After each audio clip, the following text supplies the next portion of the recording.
Ya tentu harapan kami selaku penyelenggara, semua pihak, paslon, tim kampanye, parpol pengusung, relawan, atau pihak lain yang ditunjuk, itu mentaati aturan, menjunjung tinggi asas, sehingga tersaji pelaksanaan pilkada yang taat asas dan taat aturan. Tentu kalau prosesnya baik, insya Allah hasilnya juga baik. Nah, ada kesengajaan, ada juga yang ternyata belum paham bahwa oh ternyata membagikan sembako nggak boleh, kan gitu.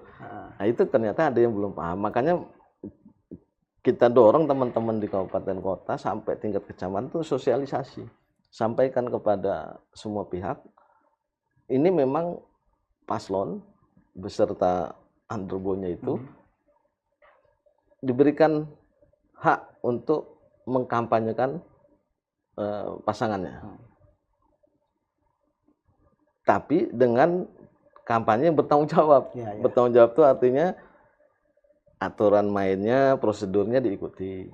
Kemudian ada larangan-larangan sebagaimana diatur di pasal 69. Kemudian juga ada larangan membagikan uang maupun materi lainnya. Itu jangan ditabrak, ditaati. Kemudian ada peraturan KPU terkait dengan kampanye. Di sana lebih didetailkan lagi materi apa saja yang boleh, bahan kampanye, hadiah bagi perlombaan bisa, tapi metodenya harus jelas. Kalau dia pertemuan tatap muka, maka tidak boleh memberikan materi lainnya. Tapi kalau di situ ada semacam perlombaan, itu bisa diberikan, tentu dengan batasan nominal yang sudah diatur di PKPU, maksimal hadiah itu 1 juta untuk setiap yang memperoleh hadiah dari perlombaan itu, kan gitu. Nah itu ditaati. Lebih dari itu kan menjadi masuk ke materi lainnya dia. Ya itu artinya memang pelanggaran yang dilaporkan maupun yang dari hasil temuan, ada beberapa yang memang nggak paham bahwa oh ini nggak boleh ternyata. Kampanye harus bukan unsur kesengajaan. Ya ada seperti pengakuannya ya, pengakuannya ada seperti itu. Sehingga tapi kalau sudah terjadi, proses di Bawaslu tetap harus jalan. Nah, itulah yang kita wawasan itu yang kita sampaikan kepada teman-teman muda, bahwa pemilu kita atau pilkada kita ini itu ada aturan main, ada rambu-rambu yang harus dipatuhi. Itu untuk menjaga aturan main, rambu-rambu, sanksi, larangan itu dibuat supaya pilkada kita ini jalannya baik, kampanyenya dijalankan dengan baik, bertanggung jawab, dan kalau melanggar maka akan diproses, kan begitu. Nah inilah yang sebenarnya nih, kampanye itu kan menawarkan visi misi dan program kerja. Kalau visi misi yang kemarin wajib diserahkan oleh paslon ke KPU, itu disusun by riset, by kebutuhan masyarakat di wilayah itu, maka itu aja yang dijual gitu loh. Itu aja jual kepada pemilih, untuk kami punya visi ini loh, misi ini loh. Nggak perlu narasi-narasi yang lain bilang paslon sana jelek, paslon sana kurang baik dan segala macam. Cukup jual visi misi. Jangan black campaign lah kan. Karena kalau narasi-narasi yang seperti itu bisa berpotensi melanggar. Itulah yang kita dorong. Gunakan, selain melanggar tentu juga itu bisa, kalau kesukuan kan bisa membuat kebersamaan kita ya sudah rukun, guyup, bisa jadi ada gesekan gitu.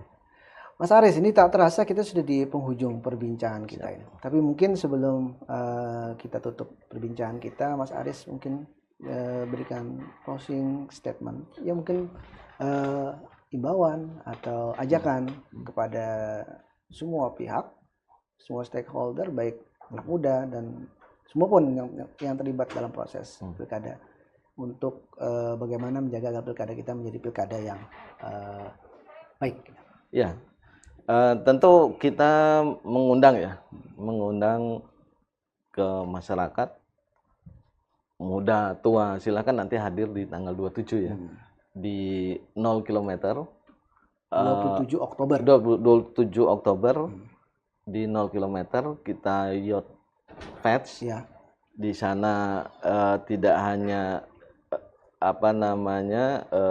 materi yang berdaging yang kita sampaikan, tapi juga ada melalui kreasi yang menghibur juga, sehingga semakin banyak yang menerima pesan dari Bawaslu Provinsi untuk sama-sama menjaga pilkada ini. Itu banyak yang audien yang memperoleh pesan itu. Selain itu juga tentu akan disiarkan ya oleh kawan-kawan Banjarmasin Post, sehingga secara di channel YouTube live ya kita live juga bisa ditonton. Tapi kalau hadir ya silahkan, karena itu hari Minggu sambil olahraga, mampir, ikuti, karena di sana ada konsep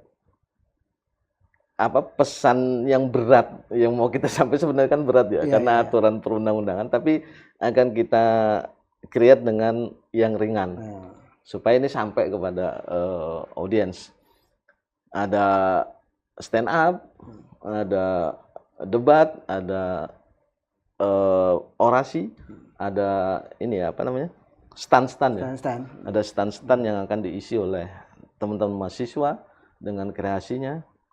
Nah, silahkan datang ke Youth Fest. Dan khusus terkait dengan pelaksanaan pilkada, mari kita warga Kalimantan Selatan untuk tidak hanya partisipasi menggunakan hak pilih pada tanggal 27 November, tapi juga mari kita berpartisipasi menjaga pilkada kita ini baik, dimulai dari proses. Tidak baik tidak hanya hasil, tapi kita jaga prosesnya, kita awasi, kita peduli, kita laporkan setiap dugaan pelanggaran yang terjadi masa kampanye, masa tenang, pungut hitung, siapa tahu nanti ada orang yang menggunakan praktik politik uang, serangan fajar, serangan duha, ataupun kapanpun lah itu, silahkan laporkan kepada pengawas pemilu supaya praktik-praktik yang mencederai proses demokrasi itu bisa kita tindak, bisa kita proses secara hukum, dan kalau memang terbukti bisa kita berikan sanksi sebagaimana yang sudah diatur dalam ketentuan peraturan perundang-undangan. Dan tentunya dengan kepedulian pemilih yang memiliki kedaulatan dalam proses pilkada ini, itu menjaga setiap tahapan, menjaga prosesnya, sehingga pilkada kita di gubernur maupun 13 kabupaten kota itu bermartabat. Hasilnya mudah-mudahan kita doakan yang terpilih amanah dan bisa melaksanakan visi misinya demi kesejahteraan dan kemajuan Banua kita tercinta. Baik, terima kasih Mas Aris Mardiono atas kesediaannya hadir di studio Banjarmasin Post. Sukses untuk acara nanti 27 Oktober Bawaslu Youth Fest di Bawaslu Kalsel Youth Fest 2024, dan sukses pula untuk terselenggaranya pilkada Kalimantan Selatan yang aman dan damai pada 27 November mendatang. Amin. Dan Bawaslu Kalsel ikut membantu untuk menjaga kelangsungan pilkada dengan baik. Demikian tadi perbincangan kita dengan Ketua Bawaslu Kalsel, Mas Aris Mardiono. Kita akan bertemu lagi dalam program Bitok dengan narasumber yang tak kalah menarik dan perbincangan yang tak kalah penting di edisi yang akan datang.